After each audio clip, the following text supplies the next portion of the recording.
Thank you guys for joining us this morning on your Friday morning. I'm sure everyone is eager for the weekend. I know I am. So thanks for joining us for our first sustainability coffee chat of 2025. If you're new here, this is a somewhat informal way to talk about different sustainability and climate related topics, hear from some experts, and just have a time for a nice discussion. My name is Carly Rice, she, her pronouns, and the sustainability coordinator here on campus. We have two really wonderful University of Minnesota speakers for you today on the topic of eco and climate anxiety, which feels as relevant as ever, something that may be on many of your minds, something that is on my mind. So we are kind of in this together, and we're going to hear from Angela Gupta, who is an extension educator at the Forestry Regional Office over in Rochester, and also from Molly Sturges, who has many, many wonderful titles. And she's a senior researcher at the University of Minnesota's Medical School, and she's also faculty at the Bakken Center. Just two really wonderful perspectives here on eco and climate anxiety and some of the ways that we can kind of combat this and work through it together. So with that, I'm going to turn it over to Angela to start, and then Molly, we will have you go second. Awesome. Thank you so much. Now it says I can't share my screen. Well, we So, will fix oh, that. Sorry yeah, about that. that's all right. It worked a minute ago, so It it's did. It working now. did. Okay. I'm optimistic you can see it now. Yes? Well, let me stop mine. I think that might be, yep. Okay. There we go. Awesome. So my name is Angela Gupta. I'm a University of Minnesota Extension Forester, and I'll talk about eco-anxiety more broadly and then define that. So let's just go right to the definition. What is eco-anxiety? It is extreme worry about current or future harm to the environment caused by human activity and climate change. I just want to reassure everyone, if you have experience or are experiencing eco-anxiety, you are not alone. About 68% of US adults say they have at least some eco-anxiety. And throughout this presentation, you're going to see a fair number of pictures of beautiful spots in nature plus water, and that is not an accident. There's research out of the Mayo Clinic that nature and water images are the most calming. So if you were to get medical care at the Mayo Clinic here in Rochester, you would likely see a lot of these. But it's also a good reminder that even the images that we have on our screensavers or on our walls can help us to be resilient as we deal with these human emotions. So I want to talk a little bit about what makes climate different and why it evokes anxiety. One, climate change is real, so worry is rational. Climate change is ongoing and developing, so no single adaptation is going to be the answer to the problem. There is a lot of uncertainty, so anxiety makes more sense than fear, although you can have both. And then this is a globally shared phenomenon, so maybe the good news is we're all in it together. I think the sort of the downside to that is it can be really easy to doom scroll and to really pay a lot of attention to climate issues in other areas. And we need to manage that and be aware of that. And then climate change is a major, significant, and real threat. So these are all real. This image on the right I share because this was last winter, February 22nd, here in Rochester. It's 56 degrees outside. And I'll talk a little bit later about holding multiple things at the same time. So in some ways, it was great to be able to eat outside with my coworkers, have that collegial social experience, but it caused a lot of anxiety that we were doing it in February. So we have a lot of human emotions, and sometimes we have to hold them at the same time. So climate anxiety specifically, and then I'm going to circle back to eco-anxiety. Eco-anxiety is the broad umbrella, and climate anxiety is a type of eco-anxiety. But there is a lot of research around different aspects of climate anxiety, including ecological degradation, so this negative change in the environment as a result of climate change, natural disasters, we're seeing that right now in California. We in Minnesota might experience that with things like tornadoes or floods or droughts. Kids can be very impacted as a result of climate anxiety, in part because they are most reliant on their human caretakers, their adult caretakers, and the systems that we create. Think of schools and busing and all those things. And so they have they're so reliant that as parts of those systems can fail in a climate disaster, they are more impacted. Then there are real and serious impacts to heat and poor air quality. Each of these has a whole field of research that you can study more, but I tried to just summarize and say there are some common impacts, that short and long-term mental health impacts, including post-traumatic stress syndrome and depression. And so these are real things that we should sort of understand and be prepared for. And we can prepare for some of these things at least. So I'll talk about that in a moment. So I want to share a little story about how I got here. I'm an extension forester, right? How did I land in this space? So it actually was an invasive worm called jumping worms. And in 2019, I started getting a lot of questions about them because I'd been doing invasive earthworms in general, education and outreach for years. And so then jumping worms appeared on the landscape. And a lot of gardeners were contacting me. They would cry. They would close emails with, "I'm devastated." And I was like, whoa. And part of the challenge with this invasive species is there's no scientifically recommended management, so you can't just get rid of it. You're kind of stuck with it. And then I think it is not helpful the way it was being framed. I've never imagined invasive species so horrific. That was really ramping up anxiety. So I decided to start a participatory science project to help people, help us figure out if there's anything we could do to mitigate the damage of jumping worms.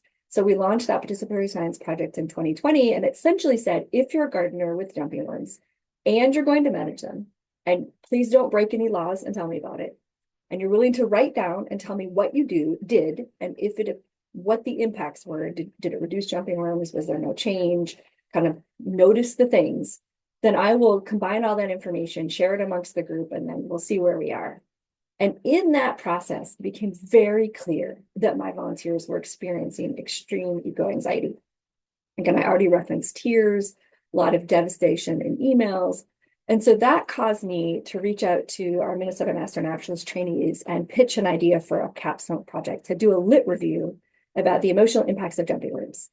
God bless the Master Naturalist trainees. They picked up that idea and they ran with it. And we learned that there was no literature on the emotional impacts of jumping worms, nor was there any literature on the emotional impacts of invasive species. There was literature on eco-anxiety and the emotional impacts of climate change. So we dove into that literature and we found a peer-reviewed paper that included the survey addendum to it. And we were able to tweak and change that survey to apply to jumping worms. And so I was able to give this to my participants in 2021 and learn that jumping worms caused a lot of sadness, fear, panic, impatience, anger, increased negative thoughts, and tears. However, by participating in this project, participants' feelings became more positive, reducing worry, increasing confidence, attention to environmental change, and their jumping worm outreach efforts. So not only could we help understand this thing, jumping worms, but we could also help people work through their emotions in positive ways.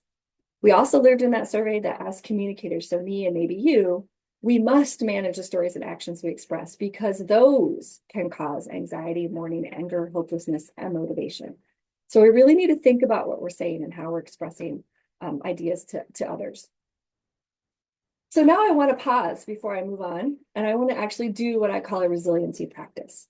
So if you're curious about box breathing, Extension has a video about it, but I'm going to narrate us through this breathing. So if you need to stretch or move your bodies, put your coffee down, you can stand up. If I stand up, you see my tummy, so I'm going to sit. But right now I want you to breathe in slowly with me for a count of 4. 1, 2, 3, 4. Now hold for a count of 4.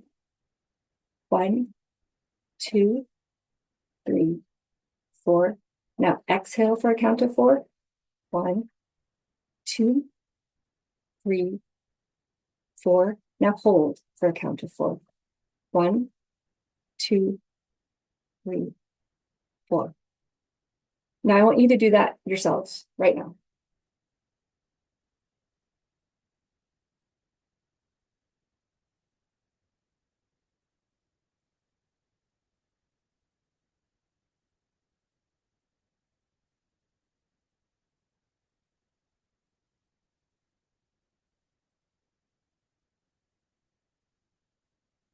So as you're wrapping up, I want you to just reflect upon how you feel after this really brief moment of resiliency practice.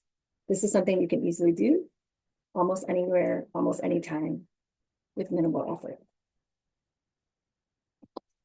And I also want to say that there are plenty of climate actions that we can take.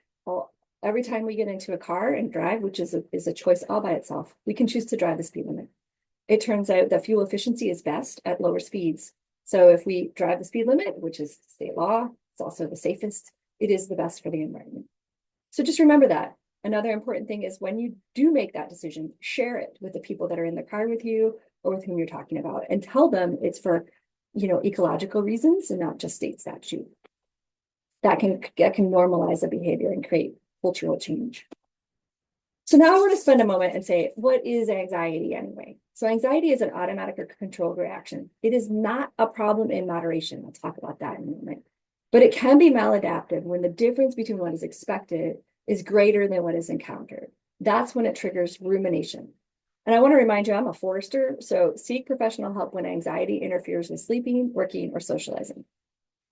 But let's remember that anxiety is a form of adaptation, and people who report anxiety are more than twice as likely to change their behavior to reduce their contributions to climate change. So when we're worried about something that causes us to take action to prevent the thing from happening, then we are likely to reduce the impact of the thing. We can do this over and over again. We can deploy that anxiety to make meaningful change. So anxiety can be felt in many different ways. So stress, you can be overwhelmed, fear, worry, grief, guilt, anger, or enthusiasm. You can experience it with feelings of helplessness, confusion, shock, trauma, solastalgia, I'll define that in a moment, and shame, and expectation and excitement.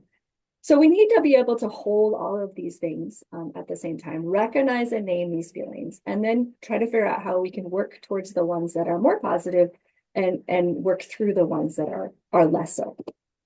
And so what are these feelings? I think it's important that we name them. So solastalgia is a stress caused by a change in the lived environment. And so I feel like good examples of this, if you ever grew up on a farm and you have all these fond memories of your farm or a favorite vacation spot, and you go back years or decades later and it's been turned into a housing development, you might experience feelings of solastalgia. Serious leisure is something that I ran into with my volunteers. So many of the gardeners really took their hobby of gardening very seriously, and it was a part of their identity. And many of them might have inadvertently brought in those jumping rooms. And so they had a lot of guilt about that. And so then they felt like, I think inappropriately, that they were bad gardeners and thus they were bad people. And that's like inappropriate, but that is how it was influencing their psyche through this, what is called serious leisure. Another couple of things are disenfranchised grief. That is grief for which we do not have ritual. And I think a lot of eco and climate anxiety falls into that. We don't really know what to make of these changes. The fact that there's no snow in January, right? We can create rituals that will help us get through that. So it can be intentional and you can do it. Anticipatory grief is something else that I think we really experience. So if you're really looking forward to winter, you're a big skier, a snowshoer, and you're worried that there won't be enough snow, which feels like a legitimate and worry, you can have experiences of anticipatory grief. And so you can plan for that. So if I can't cross-country ski, can I still hike? You can use that grief to come up with a different plan of action. So we need to recognize and state these feelings to create some cultural norming around this. And remember, we can create rituals to process these feelings, both as individuals and as groups and societies. And I love this one. The memories will live on, so make them happy. This picture that I have here on the screen, this is of a kind of a beloved camp that we used to go to on vacations. And that's my son and my husband years ago. And then there were several years of a lot of high water at this lake in Wisconsin. And all of the trees that you see in that image are now standing dead. They were inundated with water and they were killed. And 9 of the cabins on the lake were destroyed by flooding and high water. And then I went back and just this last summer and we visited the lake, and I had a lot of anticipatory grief about all the changes that would happen. So I prepared and I planned, and it turned out we had a wonderful vacation. And then I have this framed at my house, and I choose to remember the positive family experiences we have, the good times with our boys, the fish that we caught, instead of dwelling on the fact that the trees in that picture are dead, right? That they're not alive. They're doing something different in the environment. So those are a choice that I make when I remember. You can also empower hope and agency. We can do this within our families, our employee, our offices and our jobs. and within the larger community. So we can help people learn and engage, explore, explain, evaluate, foster a sense of belonging, of strength, opportunity, and growth. And we can enable those feelings. And then I think it's super critical that we remember that nature-based human health benefits are real. Spending time in nature, even when nature is changing, can be good for us. We get exercise, we breathe clean air. Hopefully we're able to relax. And these have really valuable human health impacts. We can do this and we can be examples ourselves. So I love this, a bit of information from Propagating Collective Hope in the Midst of Environmental Doom and Gloom. 21 of 22 individuals interviewed chose specific things other people had done as their source of hope. So you and I can be inspirational for our coworkers. When we eat outside together, we create a space in which taking a break is normal, feeding our bodies is normal, socializing is normal. We can create that culture. And I love this. Resilience grows in tough times. And so when it feels really bad, remember, we're stronger as a result. So we can try to strategize how we'll do it better next time, and we're better prepared for the future. So I'm not going to go into each of these. There's research behind all of them, but here are some easy resiliency practices. We already did box breathing, smile. It turns out smiling is good for you, and it is good for the people that receive your smile. Laughter, there's some great work out of the Ohio State University related to fit, intensity, time, and type of laughter. That's what that means.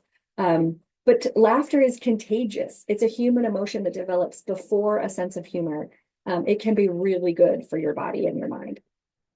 So caring touch, kids, I think, often know this innately, but adults can sometimes forget. There's a lot of value in caring touch. And as I said before, time in nature can be really critical. So these are my coworkers eating outside of our office. This bald eagle was perched on the tree, and then sure enough, it dove down and got a fish, and we were able to watch all of that. And it was really invigorating. Also want to just remind you, there's lots of decisions you make every day that you can make different decisions, right? So you can drive the speed limit, you can vote, eat mostly vegetarian or local, you can normalize that eco action, talk to people about it. There's different ways in which we can think about carbon management, and I do a lot of programming on climate ready woodlands, so the trees and plants that you have in your environment and how they can be beneficial. We also know that finding networks of people that you feel comfortable with, that might have shared values, can be really important. And I think for many, the Minnesota Master Matches program is a good example of that. So if you're interested, Google it, it should come right up. So I just want to say a couple of other eco-anxiety. So putting that anxiety to action can be really important. So quite specifically for you, this first street risk factor, you can put in your address and it will tell you the likely risk from a number of climate issues, and then you can figure out where to focus your attention to try to mitigate the risk to your home and property. Similarly, if you're a rural property owner, FireWise is a really great toolkit for the things that you can do on your property to mitigate the risk of wildfire damage. And tick prevention, I think, is a really great example of, if you're worried about ticks, which is a real concern. Ticks are expanding in their range because of climate change. They're moving north. Tick-borne diseases are a real and serious human health issue. If you tuck in your pants to your socks, tuck in your shirt to your pants, if you wear a tick guard, if you do a tick check at the end of the day, if you shower, those things will very significantly reduce your risk of getting ticks attached and getting tick-borne diseases. So that's where anxiety moved to action can be serious prevention. And I added these two because I'm excited about them. I'm reading this great book, Light Eaters. I haven't finished it, so maybe I'll regret recommending it, but it talks about plant communication. And one of the things that has been causing me climate anxiety is the potential disconnect between phenologies of our plants and things like our pollinators. So if the flowers aren't out when the bees emerge, we might have a problem. And it turns out there's some really interesting new research that, it turns out bees can damage a plant, which will accelerate flower production. So there might be more communication that will mitigate that damage that worries me when it comes to phenology. Similarly, if you're not familiar with the accidental ecosystem, I found this to be a pretty interesting book that just sort of reminds us that many of our critters are very adaptable. And so we don't want to forget that. And then if you're not familiar with Extension's family friendly Earth Care webinar series, there's a whole series of great things, including this one I did about reducing your family's carbon footprint. But there are lots of resources out there that you can become more familiar with and make those changes. So with that, if you're interested in any of the resources, I can drop that into the chat. Otherwise, I will yield the floor. Thank you. Um, can we ask questions now? Eric, certainly. Angela, thank you so much. That was wonderful. Yes, we can open up the floor to questions. So Angela, it's actually great that you were talking about outdoor activities because this is a specific thing that's been on my mind since it's such a big part of my life. I've been lucky, blessed, privileged, whatever imperfect word you want to say, to like have hunted, fished, wandered, paddled, cross country skied in lots of places in the United States and actually in Norway as well. So one thing that I'm finding where the climate is starting to like sort of interfere with that rejuvenation is that, so my daughters, they're now twins that are now 20, just that sense that, nature isn't unchanging. But in the past, forests, as you know, are always changing, but they change so slowly that to you, or pre us, supercharging the system with all this carbon, um, we're changing so slowly that when you went there, it felt like it was something immutable or something unchanging in a place of respite from that sort of permanence almost from all, whatever your worries are and, at work or whatever in the city. And so I'm finding and that whole generational thing, like, okay, one of my daughters is really taking up fly fishing, and that's something, fly fishing in Montana was something that cemented my wife and I's relationship like 34 years ago. And going back and, that sense of like, okay, your mother and I, we came here 30 years ago and this is what it was like. And, there's still trout there, but now they have rules about you can't fish at certain hours during the summer because it's too warm and the fish get stressed if you're going to release them. So there's a whole, anyway, I'm just wondering if that question has come up. It's not that I don't like get into the moment and escape when I'm out there, but I'm finding sometimes it's, that thought of, and sure, in some cases there'll be more fish, but, there'll be fish that, trout are special to me and us, our family, and there's going to be more smallmouth bass and not as many trout, and sort of that's interfering with, on some level, my enjoyment of all these activities that, been so central to my life. Yeah, so there's a lot wrapped up into that. So I'll try to take it apart a little bit. So absolutely, the world is changing. And as it changes, we will, hopefully you can hear me, right? I'm not getting indicators that you can't. Okay. That we will need to adjust to that change. But we also have hope and agency to do that, right? So when I talk with woodland owners, there's a lot of anxiety about what the future will look like and how they can help it. And remember that we intentionally or unintentionally have humans have altered the landscape since the glaciers receded in Minnesota. So there's no stagnant here, right? There's the way we remember it and there's the way we interact with it. And there's things that we can do to help it be better. And what is better? Like we can have a whole conversation about that, right? And so I encourage you to think about what are the things that you love. Is it about the fishing? And it sounds like it is to some degree. Could that be about other types of fish? Is that time in nature with family? And can you do that in a slightly different way? So I'm a huge fan of iNaturalist, right? So even if you can't fish all the same hours, can you still get out there early, do some of that fishing, and then spend a little bit of time noticing the other things in that ecosystem? And do you find joy in that? So taking a moment to reflect about what is really making it special for you and being, I think, open to different ways in which you can experience that outdoors. So I am a huge fan of cross country skiing, and 2 winters in a row, it's been a mess down here, right?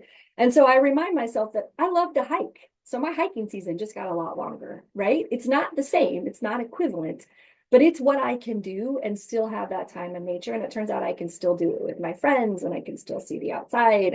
And then when it snows and I can ski, I'm out there lickety split, right? Because now I need to really honor that time because it is in many ways more fleeting and more valuable. So I don't know if that's a great answer. We can chat about it later. I also want to make sure that Molly has some time, but you are not alone. And I think it will be a part of our reflection and practice to really think about how we can engage in the outdoors and continue to love it, even if we have to engage with it a little bit differently.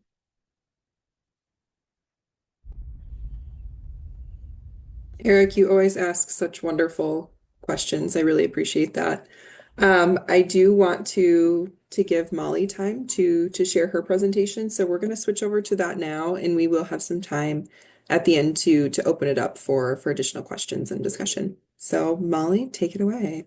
Yeah, thank you, Carly, and thanks so much, Angela.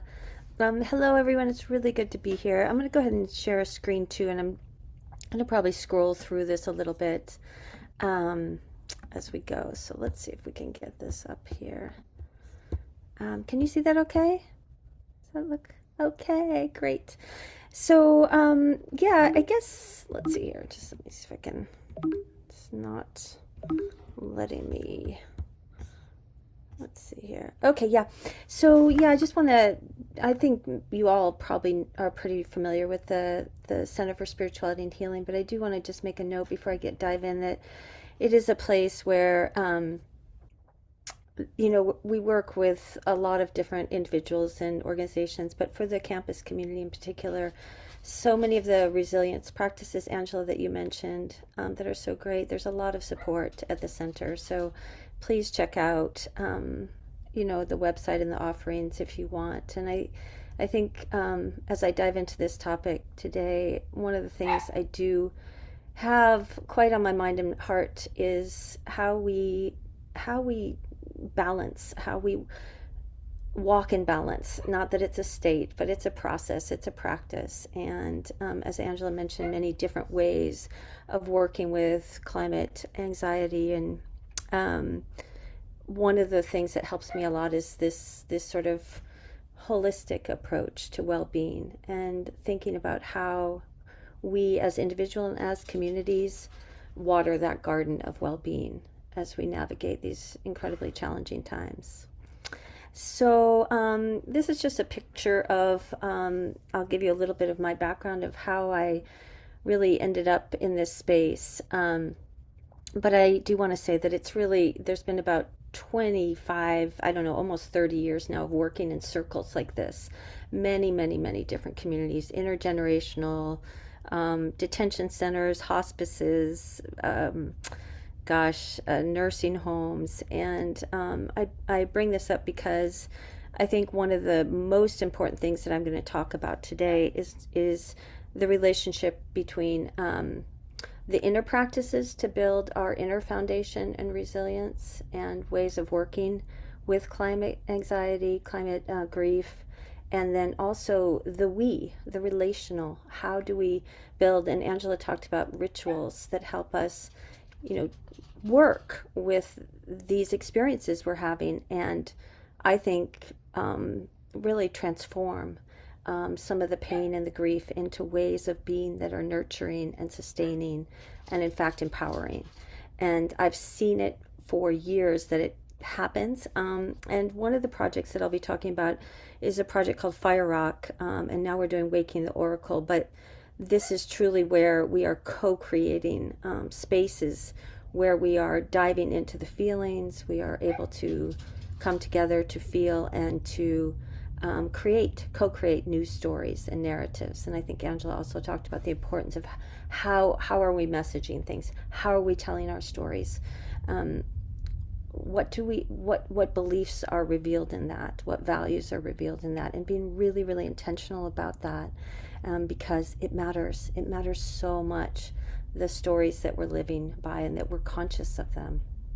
So, so I mentioned that there's about 30 years of doing this, a lot of climate justice and arts and community well-being work, always intergenerational for me if possible. And I mention that because I think you were just talking about fishing, Eric, and with your daughters, and I do feel like there's something critically important about the dialogue between generations around this right now.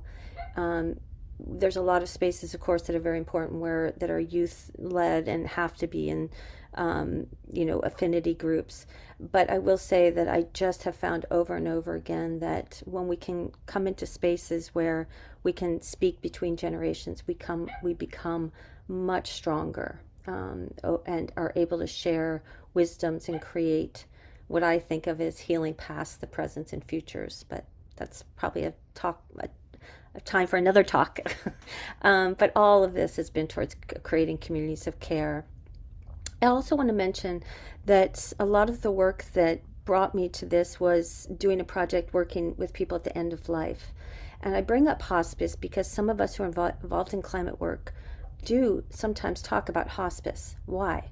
Well, in hospice, one of the most amazing things about it for anybody who's been through it is that we learn to become as present as possible, as loving, I think, as possible when something is dying, a person is dying, and that our presence, our very active presence of showing up with ourselves, with our feelings, into a relational space is really important. And I think this comes up with climate a lot because we are witnessing a lot of death and change and loss. We're experiencing a lot of loss. And if we don't have ways of processing that loss, it becomes very difficult. And so this, that it's not really a metaphor of hospice, but reflecting on hospice, that showing up with our presence in all of it is one of the greatest things that we can do for each other, with each other, and the planet. So I wanted to just mark that. And then Angela also mentioned that one of the things I've noticed in my own work is that connecting from places of joy and wonder and curiosity, and also places where we are co-creating, where we're actually creating together something, it goes a long way, even if it's a small bit. But it's how we are together is part of, as important as what we do together at this point. It truly is a way to heal transactional ways of being and build sustenance. And I've just seen this over and over again. And then the other thing I'll just say is the small acts of service and kindness, just ripple effects. It's as we get into the overwhelm, we all just, it gets so overwhelming. Oh my God. And that's just going to shut us down, as we know. So it's focusing on these small acts. Okay, so let me just keep going here. I'm not going to cover this too much. I think Angela covered this quite deeply, quite well and beautifully. But I do want to say one of the things I'm seeing is a tremendous cry for places of belonging, of meaning and purpose. Places where a co-created future even seems possible. And I think that this is really, really hard for people to find right now, across the board.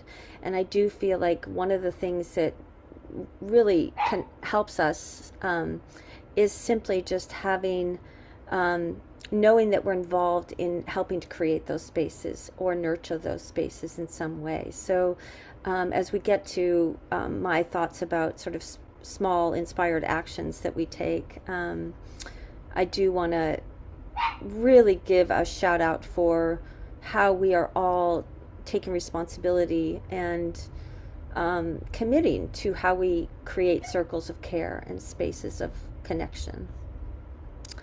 I'm going to skip this right now because I think Angela covered this well about how this is just very real. It's not about fixing it. It's more about channeling, accepting it, managing it.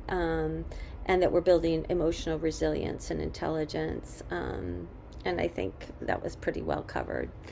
So I did a project for, I think about 9 years traveling around the country. It was called Fire Rock. And we were making, co-creating stories around climate change.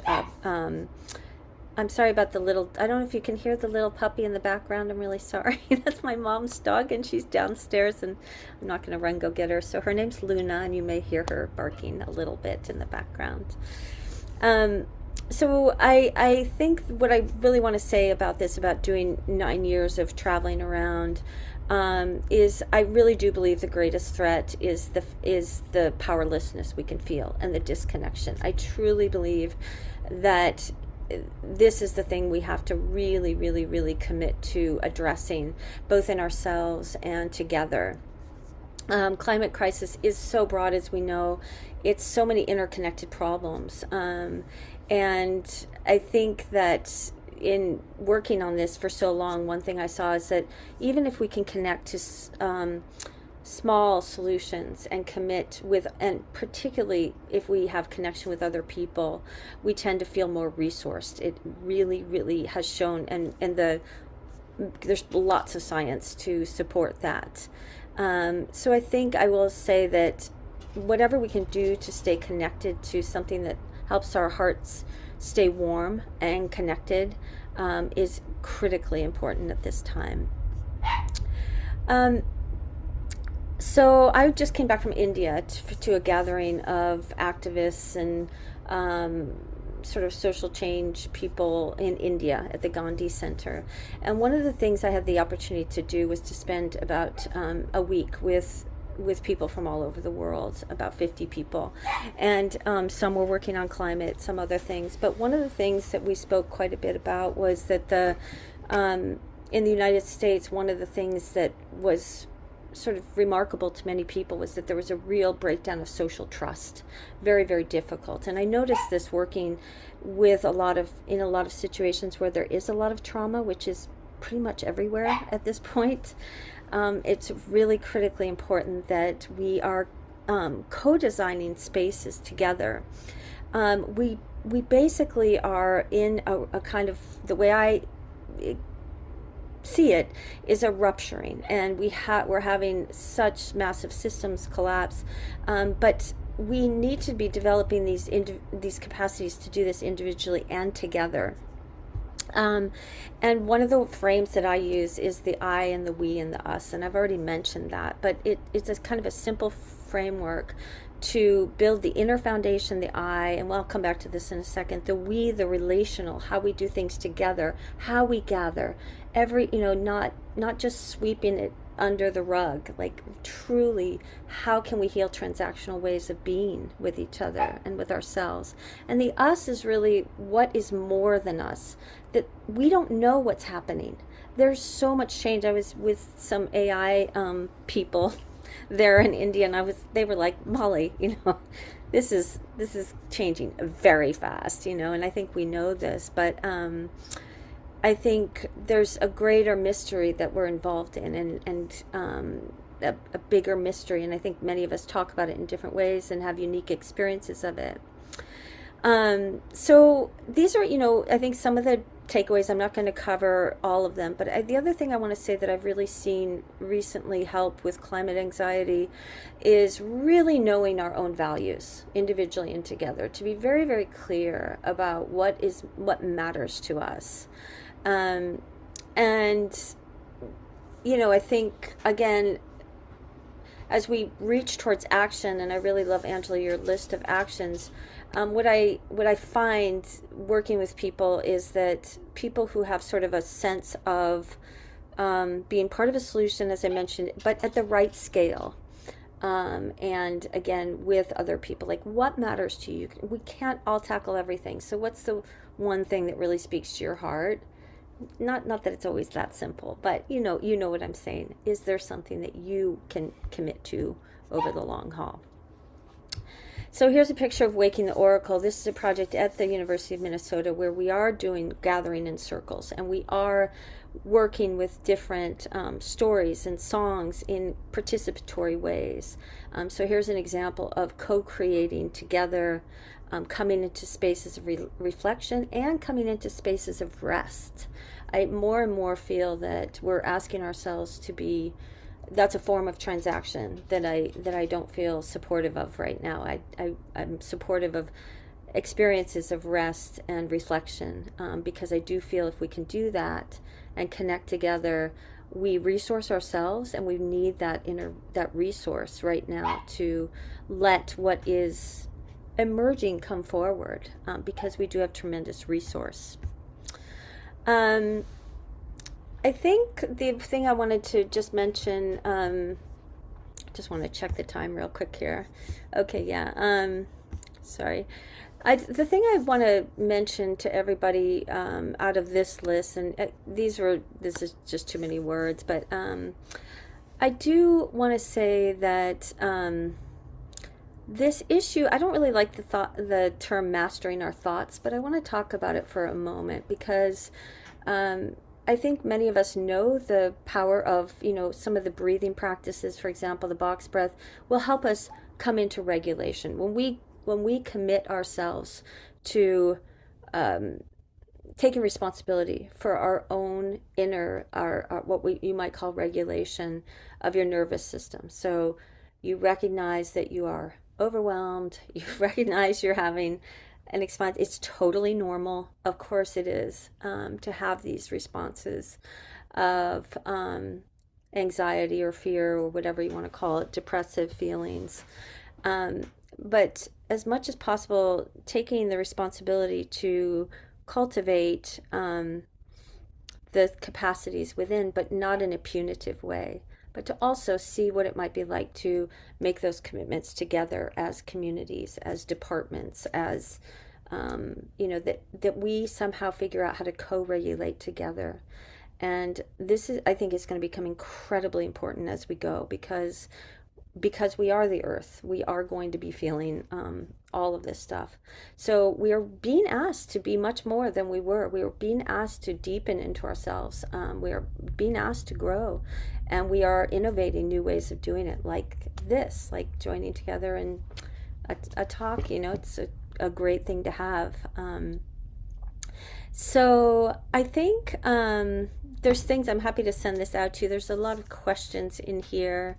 But I do want to encourage us all to really become very skillful at watching our thoughts, because I do think the cycles of powerlessness, of disconnection, of despair are natural, and how we work with them is critically important. Um, so just a few questions to take away with you. Is we're not isolated beings, but interconnected individuals whose happiness and healing emerge from shared experiences and mutual support. How do we experience this or not in our lives? How do we cultivate the muscle of radical imagination needed to dream together beyond fear? We have to be able to feel a positive future for ourselves. So what is that muscle to develop? Most of us know what we don't want, but we have a harder time coming together to activate what we do want. That's a muscle. That's a creative muscle to build. Do I know my values, and do we know our shared values? What is sacred to us? How do we protect it, and why? What do we need to learn to allow, engage, and even embrace the unknown? How do we or can we create ongoing small acts of inspired action in a connected and meaningful way? So just things to, think over. And then somebody asked me, like, well, Molly, what do you do? I'm sure we all have our own rituals here. Okay, here's Molly's. Well, I try to do the inner daily alignment thing, intention, and stay strong. I try to stay focused on my small part and take the long view. And I try really hard not to isolate, even though I really do a lot. But I try to stay connected. I try to educate myself about especially the systematic realities that I can't necessarily see myself, but I know they're happening. I try to be vigilant about my thoughts and cultivate my inner foundation. I try to come from love and joy and service when possible. I try to learn to show up even if it's really uncomfortable, and it really is. I really think we all need rest. I really want to keep co-creating, futurizing spaces, and try to be present in all circumstances. I know that's the most generous thing I can do. I try not to be transactional, spacious and caring, and live from simplicity and kinship and reciprocity. Well, it's a moving target, people, but that's how I'm going with it right now. So I want to stop there and just open it up to any kinds of questions, and also just, or in comments. I would love to hear from you. And again, I'll just end by saying, oh gosh, I did have something really fun to end on, and it was a little bit of music. So with Oracle, I do just want to end on this because I think it's just good to hear. So this is a song called Wonder, and it's from Oracle.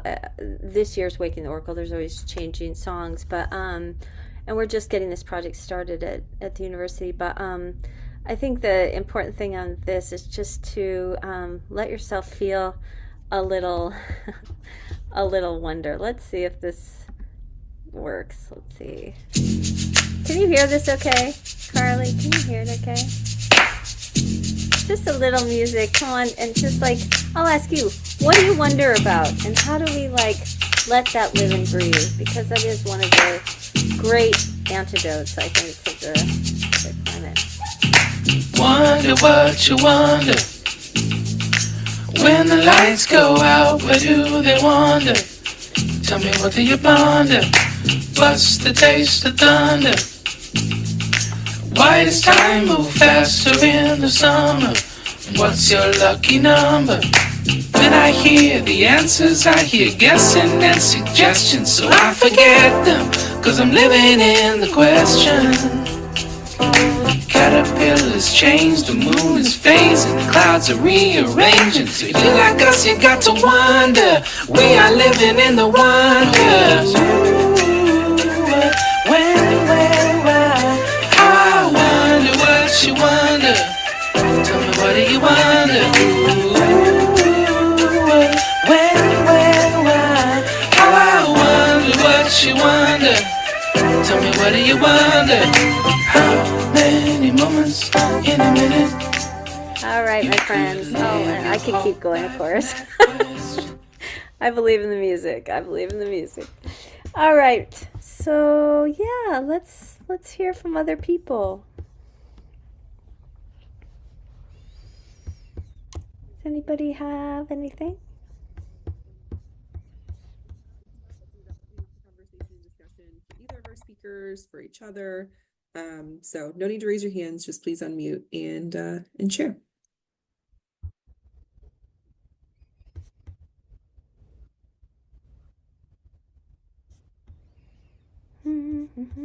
Maybe while people are getting warmed up, I'm going to share my screen again super quick because I really like this image.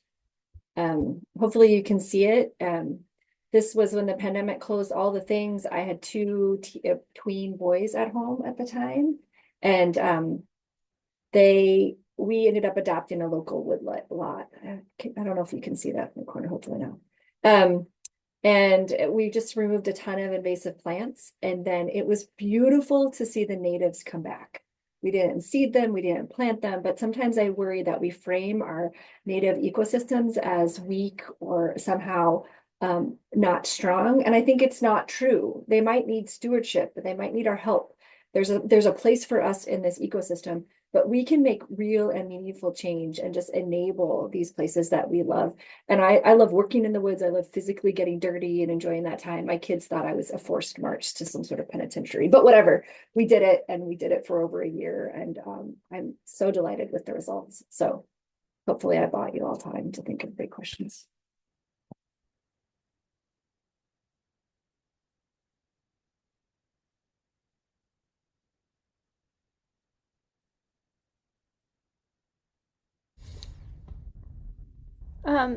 If people don't have a specific question, I mean, one question I really have is, what are people finding really helps you when climate anxiety comes up for you, and or the despair takes over or the overwhelm? I'd love to know what is alive in this community. For me, it has been stepping up to use my biology degree and start working with youth in my local community. I work with them on a sustainability merit badge and an environmental science merit badge. And we have big projects that we work with. We work with some local nature centers. We work with scout camps and planting trees. We work with cleaning up trails. We have talked about how we can be more sustainable and talk about leaving no trace. So it's really working with the youth and setting up that next generation to care about these things, to learn what their role can be, how they can refuse, reuse, reduce, recycle, talk about their carbon footprint, and just start getting that language in their ears because they're going to be turning 18, talking to them about getting out and voting, and being active community members um, themselves to be able to influence the world around them, that it doesn't have to be, this is too much, you can't do anything. So that has been a really big way for me to say, I can do my piece along with my own composting and asking for a loamy for Christmas and showing people how to garden. Um, and just talking to them about mycology and water filtration and Hmm. invasive species and our natural plants and bees. And it's just that's been the one way that I really have felt that I can get more people in the sciences, get more people thinking about the ways even just one person's own actions and voice can matter. And collectively, when we come together as a troop, the amount of trash that we can pick up around our lakes, and on our trails, showing that one person or a group of people can make a change. Love that. Thank you so much for sharing that. It's such, I hear it in your voice, such strength and resolve. And just hearing you talk about it gives me a feeling of strength as well. I really appreciate that. Appreciate your story. Thank you. Anybody else? We have a few more minutes. I'd love to hear how other people are finding their way, what is meaningful. I think it helps us all to kind of hear what we come up with. Is anybody else willing out there? On a similar note, really quick, I don't want to take up too much time. Yeah. I think when I kind of get a little bit down and anxious and in despair, sometimes in this career field, that is natural. Um, I think going back and working with our students on campus and youth in general is also what really fuels me, and energizes me and gives me some hope to see all these wonderful young people, how much they care, how smart they are, um, and creative, and just really a sense of great inspiration for me to keep going when the days feel hard. Thanks, Carly. Great. I'm hearing, well, both of you mentioned working with young people, so that I just want to point that out. That's wonderful. Anybody else there?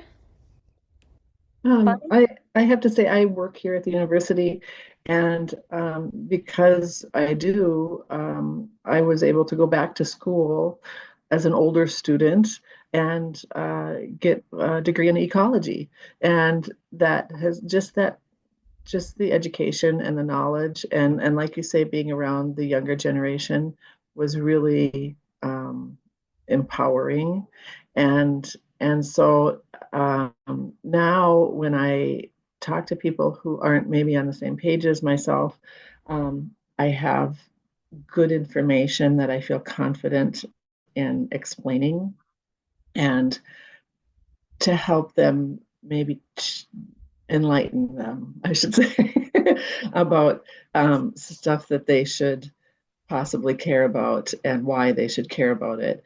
And I there was one class I had a few years ago that said it's like a groundswell, and we have to, if we set an example, if we put knowledge out there, someone else will grab it and take it and go, and someone else will grab it and take it and go, and hopefully that groundswell. And I can see it. You could see it just in the last 10 years, even. Even though all the forces working against us, you can still see that groundswell, and that gives me hope. Mhm. That is so great, Bonnie. Thank you for bringing the image of the groundswell and yeah, the Yeah. ripples. There's just right. We hear it and see it everywhere. The ripples are happening. Let us attend to them, and I hear it here as well. They are happening.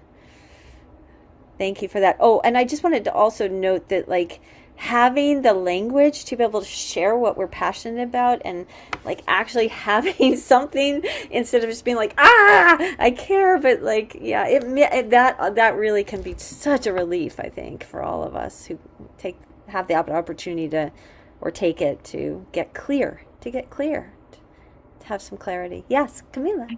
I have a related story. So, over the last couple months, I've been thinking about how to tell your climate story. And Angela, I feel like you kind of started your presentation with a little bit of a climate story. So, I participated in a workshop through the Climate Stories Project, and I encourage people to check out the website if they're interested. But just thinking about why I do the work that I do or how I'm feeling about it hopefully will help me to talk to my neighbors and just different people in the community and find a different way to approach um, how other people are also feeling about impacts related to climate change, I think is a good place to start. Oh, love that. Okay, yeah, the Climate Stories Project. Wonderful. Thank you, Camila. Nothing, so powerful to hear people's personal stories, right, that connect us. Is anybody else? We have 2 more minutes. Angela, is there anything else that comes up for you? Thus, your Yeah, I'll just share. I suspect many of us are at the university, but one of the things in our Climate Ready Woodlands project that we've been doing for a couple of years now is we have infused that whole project with what we hope are, what we intend to be the best practices to minimize climate and eco anxiety and to empower hope and agency. And if you go to our website, you won't actually see those words anywhere. That's an intentional decision that we have made as educators so that people are they can come, they can learn, and they can go away feeling like they can make a difference. And that framing is very important because it can be really easy to frame around the doom and the gloom, and that leaves people pretty stymied. So as we all go about our daily lives and the work that we do, I think if we can really think about that as we organize our programming and our communications and be intentional about that, I think it can be really painful. I mean, I'm sorry, really powerful, even if you never really state it, right? Like it doesn't say that on our website, but that is infused into what we're doing. Angela, can you repeat that project again? Yeah, I'll drop in the link. It's the Climate Ready Woodlands project, and I'll just drop in the link, but it has lots of great stuff on it. So Thank you. thanks for asking. Thank you all so much for taking the time and being here and sharing some of your thoughts. And I hope that you're able to take something away from this chat, even if it's just a little bit of time spent in community with other folks who are thinking about some of these things. Thanks for all of the wonderful resources and quotes and things that we've got in the chat there. And if anything was mentioned that you can't remember, you can always send me an email. That chat will be saved.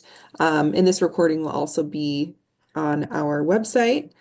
Really quickly, I just want to share my last slide if I can find that for you guys to share some upcoming coffee chats. Let's see here.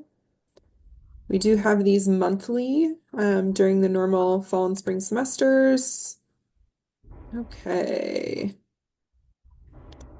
So coming up on Wednesday, February 19th, again at 10 a.m. on Zoom, we will have a session on transit. We'll hear from some of our staff in parking and transportation, tell you some information about how to use public transit, route planning, all sorts of good stuff. And then in March, we will have a session on local climate action. And in April, we will have a session on art and sustainability. So dates and times coming soon for those two, those March and April dates.